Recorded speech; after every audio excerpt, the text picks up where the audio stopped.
Attention, your paradigm is about to shift at the intersection of fact and reason.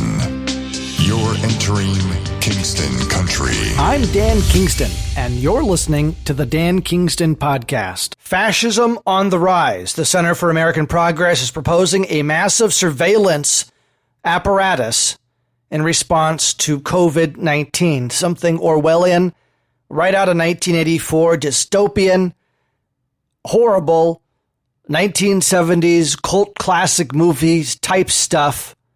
The Center for American Progress proposal recommends an app that goes on your phone, monitors you everywhere you go, 24/7. Electronic sign-ins would happen automatically, whether you like it or not, every time you enter group gatherings, every time you enter a venue, a movie theater, a friend's house. You're being tracked 24/7. Instant notifications are sent to people at high risk. That can only be achieved when you're being tracked 100% of the time, 24/7, using your own phone against you. Clearly unconstitutional. They want to restrict large gatherings until herd immunity is achieved. Let me ask, when is that going to be achieved? The herd immunity. I've heard a great point. Everybody talks about the herd immunity. All the scientists were supposed to treat as gods. They talk about the herd immunity. How do you get herd immunity? By staying locked up inside all day? Shouldn't the vulnerable, yes, be locked inside and quarantine themselves so they don't get sick? Yes. Shouldn't the rest of us, healthy types, be allowed to go back to work in a smart way? Yes, by wearing masks. Yes, by washing our hands, by wearing gloves, and opening up venues that are safe to open up. I'm not saying open up a movie theater the way it was before. But that's how you get herd immunity, is by having the herd get back to work. By the way, what this herd immunity is a horrible, horrible phrase that is used by the administrators in charge that think that we're animals and it's their job to herd us. That's where you get the ideas for an immunity certificate or these unconstitutional tracking apps, devices like put on your phone that you're required to be tracked all the time. I mean, how is an organization allowed to propose just blatantly unconstitutional proposals and get away with calling that progress? We know what progress really stands for when it comes for the Center for American Progress. They're talking about Nazi progress. They're talking about far-left communist progress. They're talking about a massive surveillance state that they're going to use COVID-19 as a way to maintain power, to get more power. You see a power play right now by Democrat governors essentially mutinying on the President of the United States. And it is a mutiny. That's what it is. At a time like this, a time of crisis, they're trying to score some media points. Okay, let's see how that plays with the American people. But the Center for American Progress isn't the only one putting forward stupid proposals.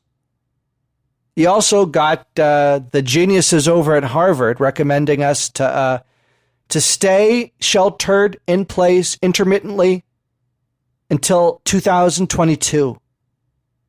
2022. You heard me right. And they're saying, oh, yeah, maybe sometimes you can go, depending on the area, maybe you can leave your house for a few hours. But intermittent social distancing policies through 2022, that's from our best and brightest over at Harvard, who, of course, are not our best and brightest. They just have the rich daddy or rich mommy paid their way in, or they had the legacy. Oh, the legacy. Oh, or they're a celebrity, a celebrity Instagram cokehead parading their bodies and empty brains for all to watch, and they get into Harvard. So. And Yale and all the Ivy Leagues, anywhere they want, they get in. As long as you're friends with Jeffrey Epstein As long as you know somebody who's friends with Jeffrey Epstein, oh, you get into any college, any school. As long as you maybe you're gonna okay with sleeping with Bill Gates, right? I mean, hey, it's all connected, right? You scratch my back, I'll scratch yours. Oh, I mean, no, hey, there's no such thing as a free lunch. Even if you're a celebrity cokehead Instagram whore, you're still gonna have to, I don't know, play ball, right? So, what do you propose? What do you think? The Center for American Progress or the Harvard plan to keep you locked up for 2 years? So listen, we got to go back to work. The intermittent social distancing through 2020 to 2022 is unacceptable. But so are the cell phone tracking and the immunity certificates. And so you're left with really either you go back to work hoping for the best. And some of you are saying that, it's fine. Just go back. Just go back, hope for the best. I'll wear a mask and I'll hope everyone else wears a mask too.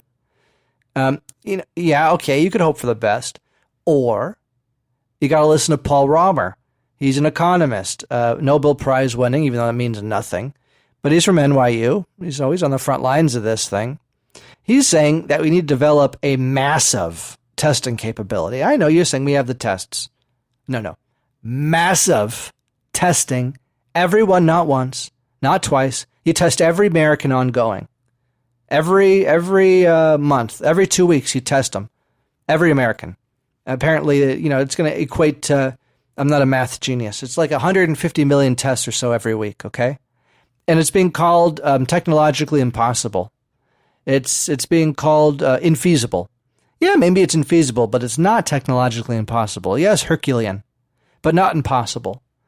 And that capability, by the way, once you develop it, it's going to protect us from the next infectious disease because, bad actors of the world are watching us right now. How do Americans respond? How do world governments respond to a plague / bioattack, whatever the hell this is? And you don't even know what you're defending against. This could be a bioattack. Doesn't matter. The defense is the same, is what I'm trying to say. How do you defend against a plague? How do you defend against a bioattack? Massive, massive testing. That's how you get it done. And out of the $2 trillion coronavirus bill, Paul Romer says it's going to be like $100 billion or so to get this moonshot testing capability. I call it a moonshot. It's a moonshot thing to do 150 million tests a week. It's impossible. That's what everybody says. But not for American ingenuity. We could get it done. And it's not a waste.